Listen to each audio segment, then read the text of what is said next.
రేపే మార్గశిర శుక్రవారం, లక్ష్మీదేవికి ఇష్టమైన రోజు. శుక్రవారం ఆడవాళ్ళు వంటగదిలో ఏ పనులు చేయటం వలన లక్ష్మీదేవి ప్రసన్నురాలై మన ఇంటికి వస్తుందో పెద్దలు ఏమని చెప్పారో ఇప్పుడు మనం ఈ వీడియోలో తెలుసుకుందాం. అంతకన్నా ముందు వైకుంఠ ద్వార పాలకులు అయినటువంటి జయ విజయులు విష్ణుమూర్తికి విరోధులుగా ఎలా అయ్యారో తెలిపే కథను విందాం. సనకుడు, సనందుడు, సనత్కుమారుడు, సనస్జాతుడు అనే నలుగురు బ్రహ్మ మానస పుత్రులు. ఆ మహాత్ములు బ్రహ్మచార్యులు, పరమ పావనులు, గుణవంతులు మరియు పూజనీయులు. వారు సృష్టి కార్యాన్ని చేయడానికి సుముఖత చూపించకుండా తమ ముక్తి మార్గాన్ని వెతుక్కుంటూ తపోవనానికి వెళ్ళిపోయారు. వారు సమస్త విషయాలలో సమగ్రమైన జ్ఞానం కల విద్వాంసులు. ఒకనాడు వారు లోకాలన్నీ యథేక్షగా తిరుగుతూ భక్తితో శ్రీ మహావిష్ణువును కొలవాలని వైకుంఠానికి బయలుదేరి వెళ్ళారు. పాపములను హరించువాడు, పరాత్పరుడు, కేశవుడు, అనంతుడు అయిన వాసుదేవుని సేవించడానికి భక్తియే ప్రధాన మార్గం.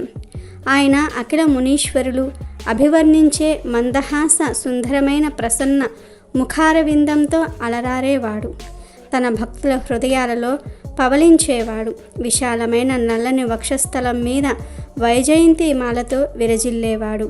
తన భక్తులను చల్లని చూపులతో చూసే కమలాల వంటి కన్నులు కలవాడు. అటువంటి అరవిందాక్షుని దర్శించాలని ఆనందంతో ఆ మహర్షులు అలంకృతమైన గోడలతో, రత్నమయాలైన కవాటాలతో, గడపలతో ఒప్పుతున్న 6 మహాద్వారాలను దాటి అనంతరం 7వ మహాద్వారాన్ని చేరారు. అక్కడ కావలి కాస్తున్న ఒకే వయస్సు గల 2 ద్వారపాలకులను చూశారు. ఆ ద్వారపాలకులిద్దరూ కూడా నవరత్నాలు పొదిగిన కంకణాలు, ఉంగరాలు, హారాలు, భుజకీర్తులు, కాలి అందెలు ధరించి ఉన్నారు. వారిద్దరూ గదులు పట్టుకొని రోషాగ్నితో ఎర్రబడిన కన్నులతో గోవిందుని మందిరం ముందు నిలబడి కాపలా కాస్తూ ఉన్నారు. సనక సనాదులు వృద్ధులైనప్పటికీ బాలుర వలె కనబడుచు నిబ్బరంగా ఆ ద్వారపాలకులను సమీపించారు. ఆ ద్వారపాలకులిద్దరూ కూడా దుర్భాషలాడుతూ వారిని అడ్డగించారు. ఆ ద్వారపాలకులు అడ్డగించగా మహర్షులకు తీవ్రమైన కోపం వచ్చింది.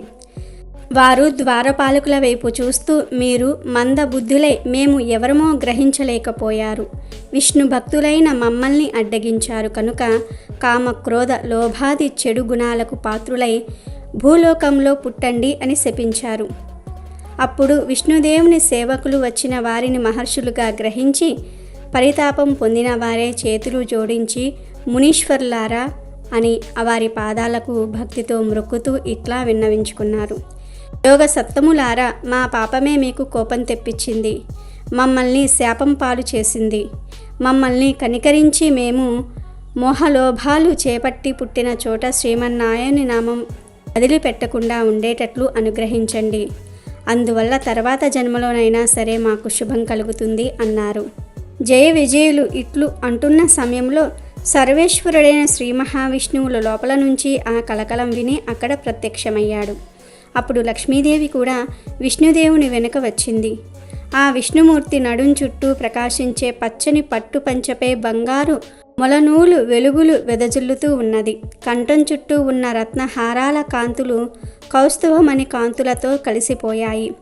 మెరుపు తీగవలే మిరుమిట్లు గొలుపుతున్న మకర కండలాల దగదగలు చెక్కిళ్ళ నెగనెగలతో స్నేహం చేస్తున్నట్లుగా ఉన్నాయి.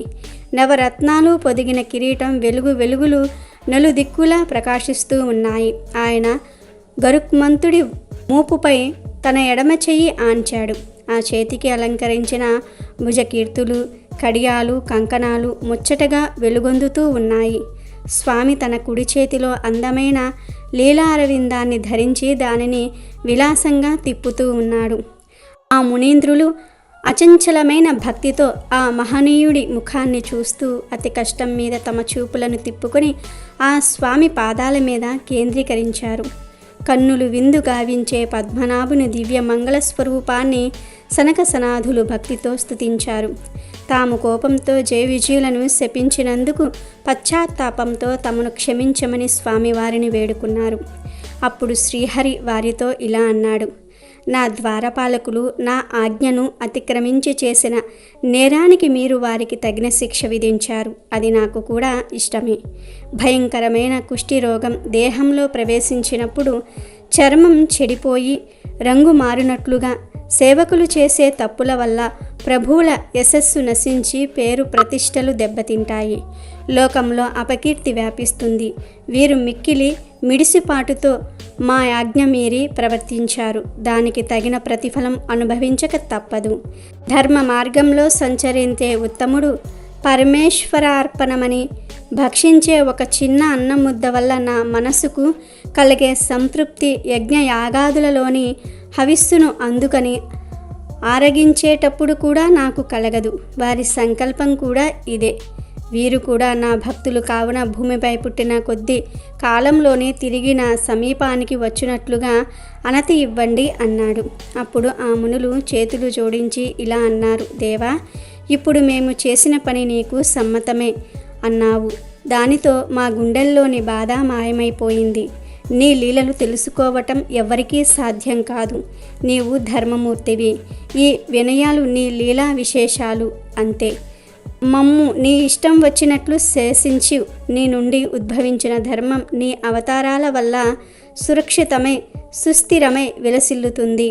దయామయ సత్యస్వరూపంలో ఉన్న నిన్ను గమనిస్తే నీవే ఆ ధర్మానికి ఫలస్వరూపమని, నీవే ఆ ధర్మంలోని ప్రధాన రహస్యమని పెద్దలు అంటూ ఉంటారు అని మునులు శ్రీహరితో అన్నారు. తర్వాత ఆ మునులను దయాదృష్టితో చూసి శ్రీహరి ఇలా అన్నాడు, ఓ మునులారా, ఈ జయ విజయులిద్దరూ సంతోషంగా భూలోకానికి వెళ్తారు. అక్కడ లోభమోహములు కలవారే రాక్షసులుగా జన్మిస్తారు. ఆ లోకంలో నాపై విరోధభావం పూనిన వారే దేవతలకు మానవులకు ఆపదలు కలిగిస్తూ సర్వలోక కంటకులై జీవిస్తారు. అత్యంత సాహసంతో నన్ను ఎదిరించి యుద్ధం చేస్తారు. నా సుదర్శన చక్రం చేత ప్రాణాలు కోల్పోయిన వారే ఉత్సాహంతో నా దగ్గరకు వస్తారు. నా ముఖం చూస్తూ ప్రాణాలు విడిచినందువల్ల వీరు పాపరహితులై నా ఆస్థానంలో తమ స్థానాలు అలంకరిస్తారు. ఈ 3 జన్మల అనంతరం వీరికి జన్మ లేదు అని చెప్పాడు. అప్పుడు సనక సనాదులు విష్ణుమూర్తిని లక్ష్మీదేవిని మరలా స్తుతించి పరమేశ్వరుని అనుమతి పొంది తమ నివాసాలకు వెళ్ళారు. శ్రీహరి జయ విజయులను దాక్షిణ్యంతో వీక్షించి ఇలా పలికినాడు, మీరు తప్పనిసరిగా రాక్షసి జాతిలో పుట్టవలసి వచ్చింది. నేను ఎంతటి శక్తి సామర్థ్యాలు కలవాడినైనా తపోధనులైన మునీశ్వర్ల వాక్కును నివారించలేను. అందువలన మీరు రాక్షసులై జన్మించి నాకు ప్రతిపక్షులై మీ మనసులలో సర్వదా నన్ను తలుచుకుంటూ నా చేత మరణించి మరలా ఇక్కడకు వస్తారు. ఇక వెళ్ళండి అని ఆజ్ఞాపించాడు. ఆ తర్వాత ఆ మహావిష్ణువు లక్ష్మీదేవి వెంటరాగా అతిశయానందంతో నిర్మల తేజో విరజితమైన నిజ మందిరానికి విజయం చేశాడు. అనంతరం జయ విజయులు తమ తేజస్సు కోల్పోయి నిశ్చేష్టులై నేలకూలారు. ఆ విజయజయులే లోక కంటుకులై కృతయుగంలో హిరణ్యాక్షకులుగా పుట్టారు. త్రేతాయుగంలో రావణ కుంభకర్ణులుగాను, ద్వాపరయుగంలో శిశుపాల దంతాక్తులుగాను జన్మించి శ్రీహరి చేతిలో మరణించి శాప విమోచనం తర్వాత మరలా వైకుంఠము చేరి శ్రీమన్నారాయణుని కొలువులో శాశ్వత స్థానాన్ని పొందారు. ఇక వీడియోలోకి వస్తే మార్గశిర శుక్రవారాలు అంటే లక్ష్మీదేవికి ఎంతో ఇష్టం. స్త్రీలు వంటగదిలో పాటించే నియమాలు అంటే లక్ష్మీదేవికి చాలా ఇష్టం. స్త్రీ వంటగదిని ఎంత బాగా అలంకరిస్తే, అంత శుభ్రంగా ఉంచితే లక్ష్మీదేవి అంత ప్రసన్నురాలు అవుతుంది.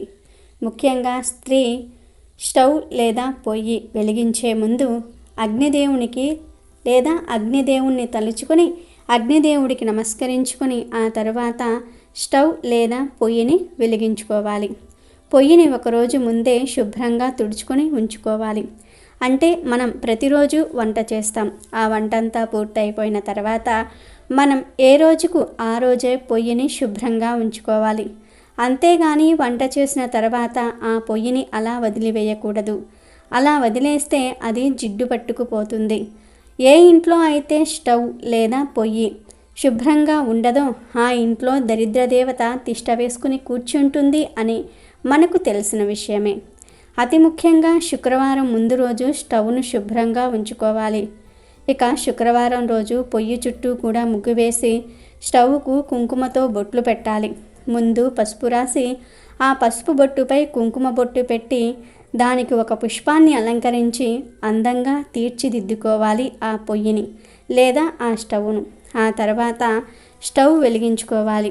లక్ష్మీదేవికి పాలు అంటే ఇష్టం కాబట్టి స్టవ్ మీద ముందుగా పాలు పెట్టి స్టవ్ ఉంచుకోవాలి. అంటే మనం శుక్రవారం ఉదయం నిద్రలేచిన తర్వాత మన కార్యక్రమాలన్నీ పూర్తయిపోయిన తర్వాత స్టవ్ను అలంకరించుకొని లక్ష్మీదేవిని తలుచుకొని లేదా ఆ అగ్నిదేవుణ్ణి తలుచుకొని ముందుగా స్టవ్ మీద పాలు పెట్టి స్టవ్ వెలిగించుకోవాలి. మనం స్టవ్ మీద పాలు పెట్టినప్పుడు ఆ పాలు పొంగి స్టవ్ మీద పడితే వెంటనే ఆ మరకలు తుడుచుకోవాలి. ఒకవేళ స్టవ్ మీద ఆ మరకలు అలానే ఉండిపోతే ధనం మీ ఇంట నిలవదు. స్టవ్ మీద ఏ మరక అయినా సరే పడిన వెంటనే తుడుచుకోవాలి. అలాగే పాలు పొంగు వచ్చినప్పుడు 2 బియ్యపు గింజలు కానీ పంచదార కానీ చిన్న బెల్లం ముక్క కానీ ఆ పొంగే పాలల్లో వేయాలి. పాల మీద ఎప్పుడూ కూడా మూత పెట్టి ఉంచాలి. అలా పెట్టకపోతే పాలు ఆవిరైనట్లు మీ ఇంట్లో కూడా డబ్బు ఆవిరైపోతూ ఉంటుంది. అలా అని వేడి పాల మీద మూత పెట్టకూడదు. అలా పెడితే పాలు విరిగిపోయే అవకాశం ఎక్కువగా ఉంటుంది. కాబట్టి పాలు కొంచెం గోరువెచ్చగా అయ్యాక మూత వేయాలి. అలాగే ఆడవారు కుడి చెయ్యితో వంట చేస్తూ ఎడమ చెయ్యితో ఉప్పు వేస్తూ ఉంటారు. అలా చేయకూడదు. కూరలో ఎడమ చేతితో ఉప్పు వేస్తే లక్ష్మీ కటాక్షం కలగదు. ఉప్పు డబ్బా అనేది వంటగదిలో ఎలా ఉండాలి అంటే ఆడవాళ్ళు వంట చేసుకునేటప్పుడు వారికి సమాంతరంగా ఉప్పు డబ్బా ఉండాలి. వాళ్ళకంటే ఎక్కువ ఎత్తులో కానీ తక్కువ ఎత్తులో కానీ ఆ ఉప్పు డబ్బా అనేది ఉండకూడదు. అలా ఉంటే కొన్ని ఇబ్బందులు కలిగే అవకాశం ఉంది. దానివల్ల లక్ష్మీ కటాక్షం తగ్గుతుంది. ఉప్పు ఎప్పుడూ కూడా గాజు పాత్రల్లో కానీ పింగాణి పాత్రల్లో కానీ ఉంచుకోవాలి. అలాగే శుక్రవారం పూట ఆడవారు ఖచ్చితంగా ఒక నియమాన్ని పాటించాల్సి ఉంటుంది. ఆ నియమం ఏమిటి అంటే శుక్రవారం రాత్రిపూట ఒక గిన్నెలో మనం తిన్న తర్వాత మిగిలిన అన్నాన్ని ఒక చిన్న గిన్నెలో వేసి ఉంచుకోవాలి. ఎందుకు అంటే మన పితృదేవతల కోసం. మన తాత ముత్తాతలు ఎవరైతే ఉంటారో వారు అర్ధరాత్రి ఇంటికి వస్తారు. వారు ఆ ఆహారాన్ని స్వీకరిస్తారు అని పెద్దలు చెప్పిన మాట. అందుకే దానికి సంకేతకంగా ఆడవారు ఒక చిన్న గిన్నెలో అన్నం పెట్టి నిద్రించాలి. ఒకవేళ మన పితృదేవతలు వస్తే ఆ అన్నాన్ని ఆరగించి మనల్ని ఆశీర్వదించి వెళతారు. ఉదయం లేవగానే ఆ అన్నాన్ని మూగజీవాలకు వేసేయాలి. శుక్రవారం రాత్రిపూట ఉప్పు కొద్దిగా పొట్లంలాగా కట్టి దాచిపెట్టి శనివారం ప్రొద్దున పూట ఆ ఉప్పు పొట్లాన్ని ఎవ్వరూ తిరగని చోట లేదా మొక్కల మొదట్లో కానీ ప్రవహించే నీటిలో కానీ ఆడవారు వేయాలి. ఇలా ఆడవారు వంటగదిలో ముఖ్యమైన నియమాలు పాటిస్తే లక్ష్మీ కటాక్షాన్ని అనుగ్రహాన్ని పొందే అవకాశాలు ఎక్కువగా ఉంటాయని మన పండితులు చెప్తూ ఉన్నారు. ముఖ్యంగా ఆడవారు శుక్రవారం రోజు సూర్యోదయానికి పూర్వమే నిద్రలేచి తలస్నానం చేసి లక్ష్మీదేవిని విశేషంగా పూజించుకున్నట్లయితే ఆ ఇంట్లో సిరి సంపదలకు లోటు ఉండదని మన మహర్షులు కూడా చెప్తూ ఉన్నారు. కాబట్టి శుక్రవారం రోజు ఇప్పుడు మనం చెప్పుకున్న ఈ నియమాలను పాటించి ఆ లక్ష్మీదేవి యొక్క కటాక్షాన్ని పొందండి.